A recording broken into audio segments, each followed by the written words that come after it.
My, hello there. Looks like someone is back for more. Someone is back for some more French poetry, I see.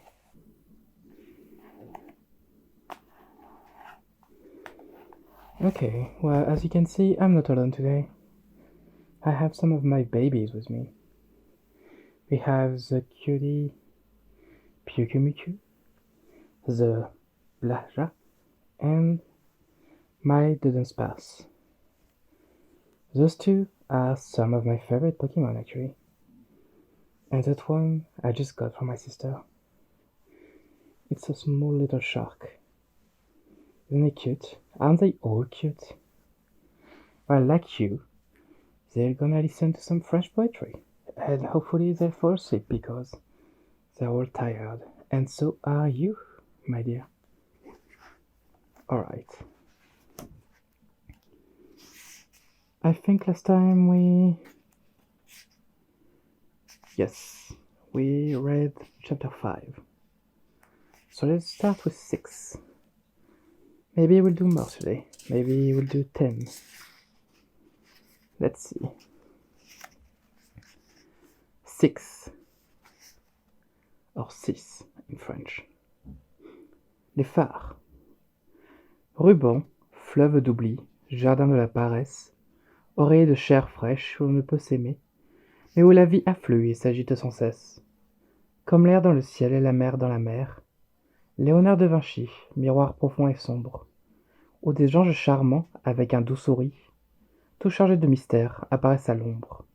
Des glaciers et des pins qui ferment leur pays, Rembrandt, triste hôpital tout rempli de murmures, et d'un grand crucifix, décoré seulement, où la prière en pleurs s'exhale des ordures, et d'un rayon d'hiver traverse brusquement.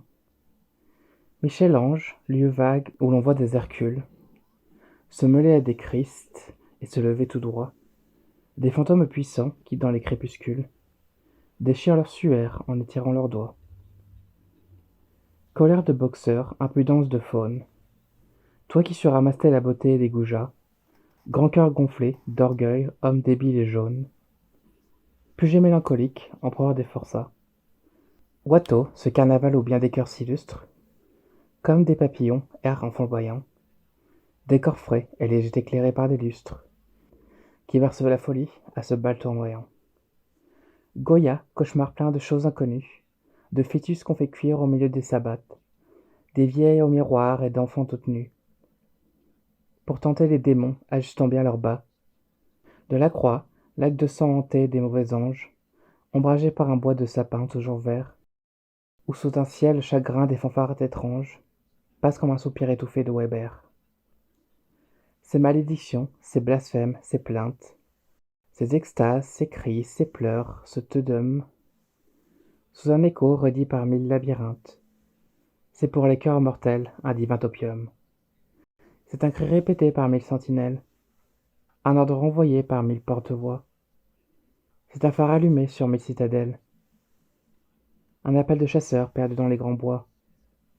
Car c'est vraiment, Seigneur, le meilleur témoignage que nous puissions donner de notre dignité, que cet ardent sanglot qui roule d'âge en âge et vient mourir au bord de votre éternité. Ok. 7. La muse malade. Ma pauvre muse, hélas, qu'as-tu donc ce matin? Tes yeux creux sont peuplés de visions nocturnes, et je vois tour à tour réfléchir sous ton teint la folie et l'horreur froide et taciturne. Le succube verdâtre et le rose lutin t'ont-ils versé la peur et l'amour de leurs urnes? Le cauchemar d'un poing, despotique et mutin, t'a-t-il noyé au fond d'un fabuleux mainturne? Je voudrais qu'exhalant l'odeur de la santé, ton sas de pensée fort fût toujours fréquenté, et que ton sein chrétien coulât à flots rythmiques, comme les sons nombreux des syllabes antiques, où règne tour à tour le père des chansons, Phoebus et le grand Pan, le seigneur des moissons. That one was quite short, like myself. Oh, the next one are actually quite short too.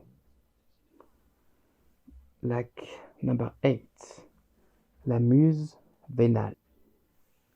Ô muse de mon cœur amante des palais, Auras-tu, quand janvier lâchera ses borées, durant les noires ennuis des neigeuses soirées, un tison pour chauffer tes deux pieds violets? Ranimeras-tu donc de tes épaules marbrées aux nocturnes rayons qui percent les volets, sentant ta bourse à sec autant que ton palais?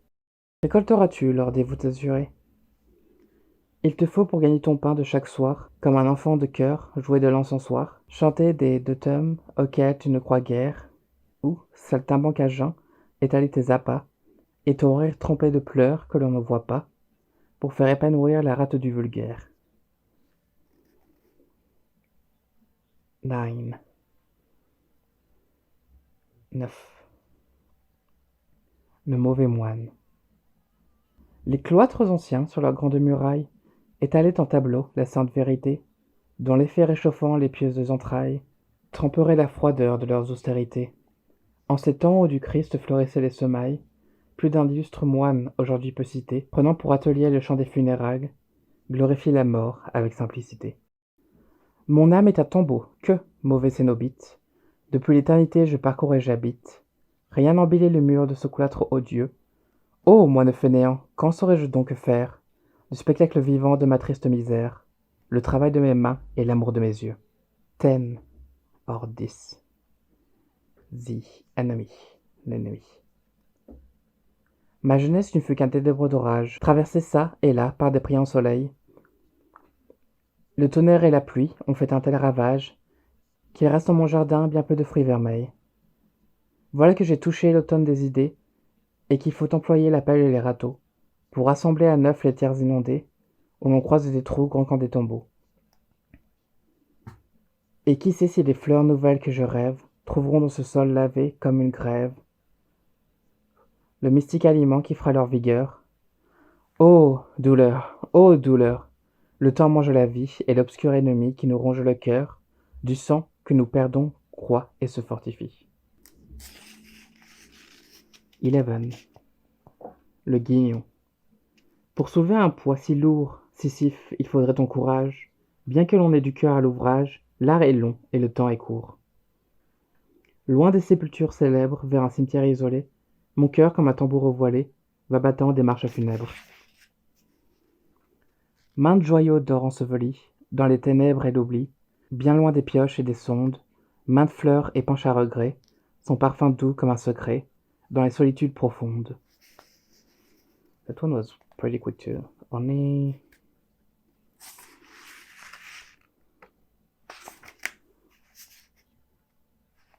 16 lines. 14 lines, I'm sorry. Only 14 lines. 12. La vie antérieure. Or, translated, the past life. J'ai longtemps habité sous des vastes portiques que les soleils marins teignaient de mille feux, et que leurs grands piliers, droits et majestueux, rendaient pareils le soir aux grottes basaltiques, les houles, en roulant les images des cieux, mêlaient d'une façon solennelle et mystique les tout-puissants accords de leur riche musique, aux couleurs du couchant reflétées par mes yeux. C'est là que j'ai vécu dans les voluptés calmes, au milieu de l'azur, des vagues, des splendeurs, et des esclaves nus tout imprégnés d'odeurs, qui me rafraîchissaient le front avec des palmes, et dont l'unique soin était d'approfondir le secret douloureux qui me faisait languir. Right. Already at 13. Like Organization 13. If you get that. 13. Bohévien en voyage. La tribu prophétique aux prunelles ardentes, hier s'est mise en route, emportant ses petits sur son dos, ou livrant à leur fier appétit. Le trésor toujours près des mamelles pendantes, les hommes vont à pied sous leurs armes luisantes, le long des chariots où leurs leurres sont blottis, promenant sur le ciel des yeux appesantis, par la morne regret et des chimères absentes. Du fond de ce redit sablonneux, le grillon, les regardant passer, redouble sa chanson. Si belle qui les aime, augmente ses verdures. Fait couler le rocher et fleurir le désert, devant ces voyageurs pour lequel est ouvert l'empire familier des ténors futurs. I think we're just gonna do 2 more, and that should be enough for today, everybody. Hopefully, you may be hippie enough now. And if not, let's do 14. The Man and the Sea. L'homme et la mer. Homme libre, toujours tu chériras la mer. La mer est ton miroir, tu contemples ton âme, dans le déroulement infini de sa lame, et ton esprit n'est pas un gouffre moins amer. Tu te plais à plonger au sein de ton image, tu l'embrasses des yeux et des bras et de ton cœur, se distrait quelquefois de sa propre rumeur, au bruit de cette plainte indomptable et sauvage. Vous êtes tous les deux ténébreux et discrets. Homme, nul n'a sondé le fond de tes abîmes. Ô mer, nul ne connaît tes richesses intimes, tant vous êtes jaloux de garder vos secrets. Et cependant, voilà des siècles innombrables, que vous vous combattez sans pitié ni remords, tellement vous aimez le carnage et la mort. Ô lutteur éternel, ô frère implaçable,